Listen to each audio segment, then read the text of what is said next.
The New York State Department of Transportation, Governor Kathy Hochul, is putting forward a $1 billion expansion plan.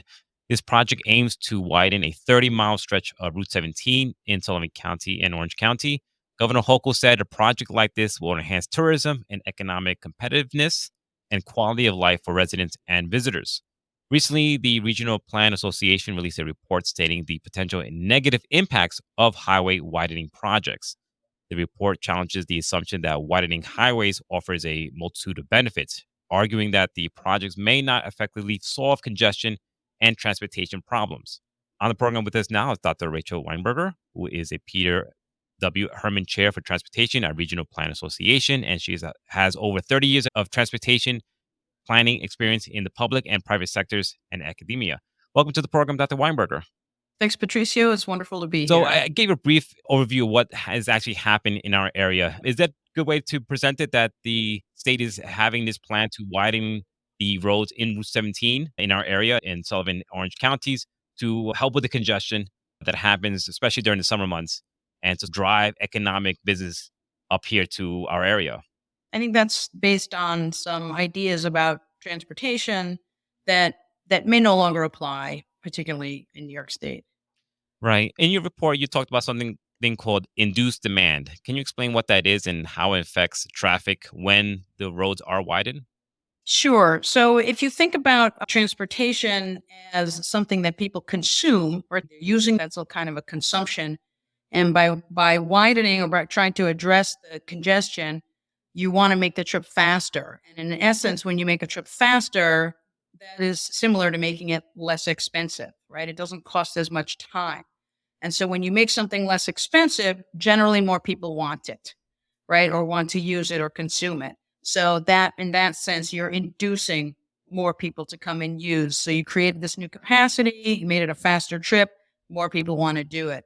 So one of the mistakes I think that transportation engineers have made over the past century, and I am a transportation engineer, so it's my own field that I'm indicting, is we don't properly account for that induced traffic, right? We assume, and a lot of times too, just the layperson who's driving their car, they're thinking, oh, if they just added another lane, all this traffic would evaporate.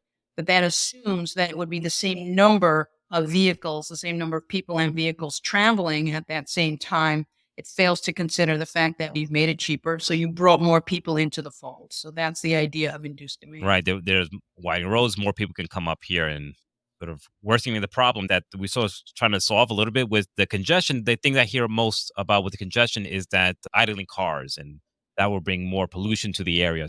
That's right. And the other thing that happens is even if you don't get a lot more cars over the course of a 24-hour period, let's say if right now it's congested for an hour and you make it wider, then those people at the extremes of the hour are going to condense into the more popular part. A lot of everybody I know says, oh, I'm not going to go at that time because there's too much traffic.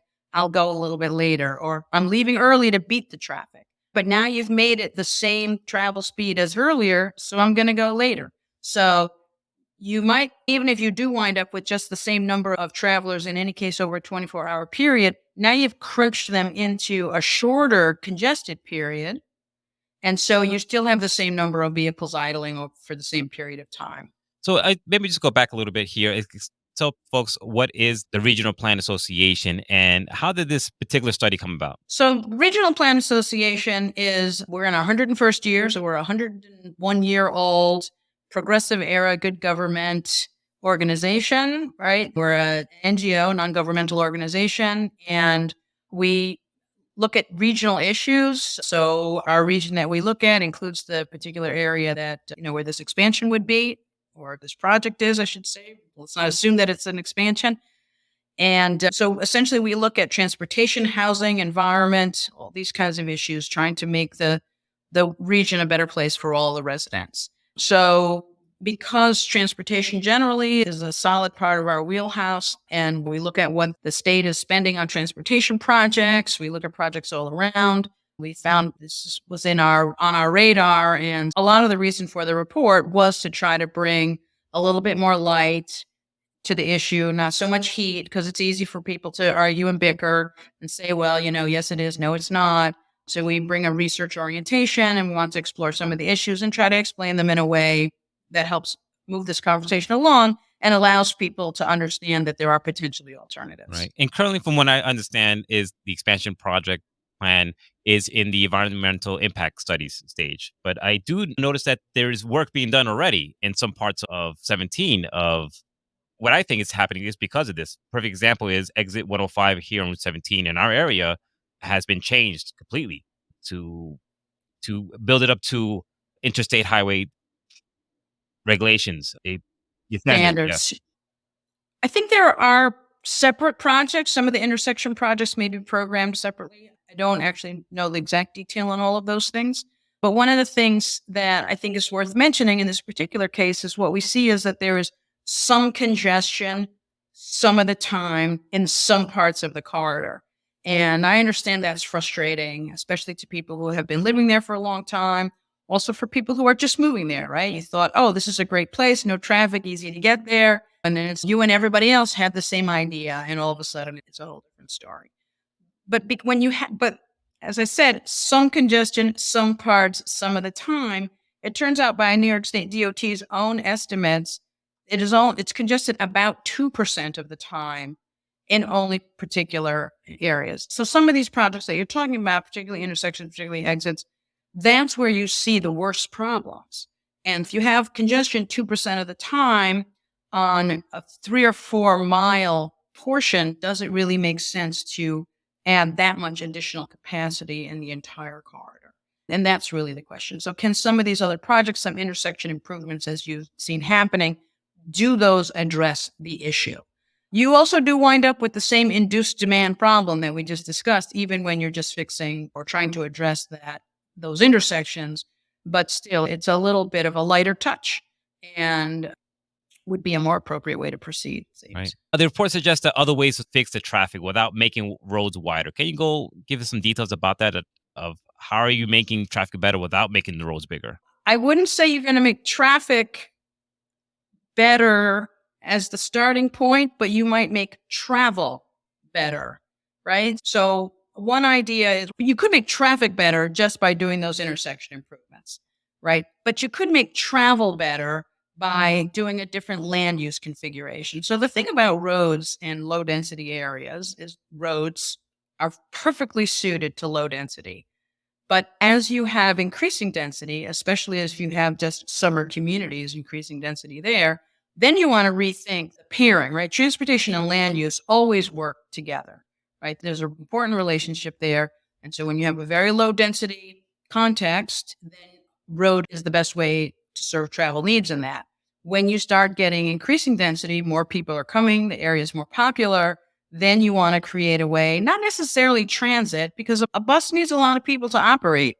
But if you get people living closer together, they can walk to the grocery store, they can walk to the concert venues, they can walk to the picnic area, they can walk to the trailheads. What are the reasons people are coming to that area? To enjoy the natural beauty, right? To enjoy, I don't know, there's a auction house up there I used to go to, right? So to enjoy some of these other kinds of amenities, which you can, and you want to access them in different ways. So if every single trip you have has to get on the highway, then you're going to see ever increasing traffic, right? So if it's always to go to the big box store, then you're going to always have to get on the highway. That's going to be the only way. You're locking yourself into that kind of a land use pattern. If instead you focus your economic development strategies in Liberty or in some of the other cities that you've got, then people who live there can walk to something, or they can drive a local road, or they can bike or use some other way of getting around. And so you don't have every single trip moving onto the highway, getting off at the next exit, and so forth. So you can get the same transportation or the same travel, right?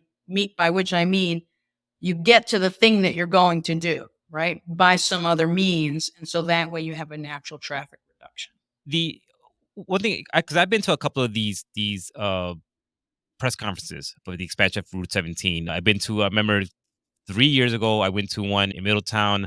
They got together a whole bunch of town supervisors and village mayors for this project. And there was another one maybe a year ago in Middletown at the Galleria Mall in the parking lot, which was a huge press conference with a lot of union workers were there, a lot of business owners were there, and talking about the economic growth that upgrading the highway will bring. One thing your report mentions is the questions. You question whether making the roads wider really helps the economy and why investing in public transportation might be a better economic choice for our area. So, construction jobs for highway building are good jobs until the project is done, and then they evaporate. There's no more job. If you think about if you're focusing development in the town centers, then you might have a shuttle to get from town center to town center. And once you arrive there, you're going to walk around and relax and enjoy yourself. So you'll get more people and fewer vehicles in that regard. So if you're doing public transit jobs, you're paying drivers, you're paying mechanics, you're keeping all of that. You've got administrative jobs. You're keeping those jobs in the local economy. Those are salaries. Those people then are spending money in the restaurants or again at the grocery store, the hair salon, right? So you're circulating that money within the local economy. And so that's how you're keeping the money local. You built that road. And now instead of money going into the local economy, the jobs are gone. People are buying cars. Money's going to Germany, Japan, other states in the US. They're buying gasoline. Money's leaving. That's all money going out of the economy, the local economy, instead of having jobs that are there. And those construction jobs, there's lots of other ways to fill those construction jobs, right? I'll bet the schools need some repairing. I'll bet the firehouse could get rebuilt. I'll bet their sidewalks could use repairing in a lot of places. So if you took that money and invested it still in infrastructure and had those good construction jobs, at the end of the day, you'd have a nicer place to live. And I don't know anybody who said, please widen the highway right in front of my house. That is not a nicer place to live. It's worse for the wildlife. There's more runoff. It's bad for nature. There's all kinds of reasons why that is not better. And at the end of spending $1 billion, where do you want to live? I'd rather live where my local street is smooth and well paved, where my sidewalks are not cracked. Right. So invest in the aging infrastructure that many towns and villages have, and instead of just giving those dollars outside to temporary jobs, construction jobs that may come from projects like this. So how can people be more involved in deciding how roads are built in neighborhoods? What can communities do if they agree with you and say, hey, I don't want my road to be expanded? I think one thing is to find out more about what these dynamics are, right? Read our report. I'll always say that. Read our report, learn about how these things work. Because also, again, a lot of times, as I was saying at the beginning, a lot of times people think, oh, if you just widen the highway, then it will be so much easier without thinking about that it actually has a whole network of other implications. So talk to your neighbor. Make sure your neighbor understands what the issues are, right? And then talk to your local electeds. Electeds are very powerful. The state DOT wants to hear from electeds, right? So talk to the Chamber of Commerce. Talk to the economic development organizations. Let them know what you think. Let them know that there's a different way to think about it. What's interesting, you talked about press conferences about the project. There probably have been some press conferences, but also I think a lot of the meetings are to get the community involved, to get the community input, right? And so the people who go to those meetings are the people who are already plugged in. They've got some reason that they're paying attention. So everybody else needs to get. The DOT does distribute information. In theory, everybody should know about it. But I don't know about you. I'm not paying attention to every piece of mail that comes in to my mailbox or comes into my email. And a lot of times I don't know what's going on. And I'm paid to pay attention to these kinds of things. But if the question interests you, then find ways to get plugged in. The project has a website.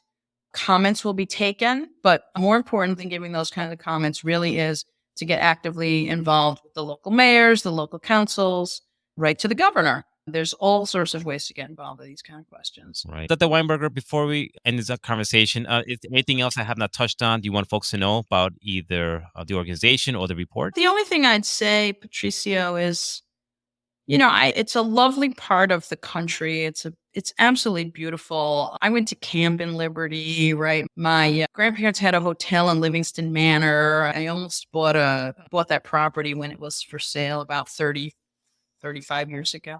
And it's wonderful to share it also with everybody, but to do it in a way that is sustainable, that doesn't detract. As you were talking about that before, it's more people come and natural resources don't get used up unless you use them up. So that beautiful view of the valley it's not taken away from me by you also looking at it.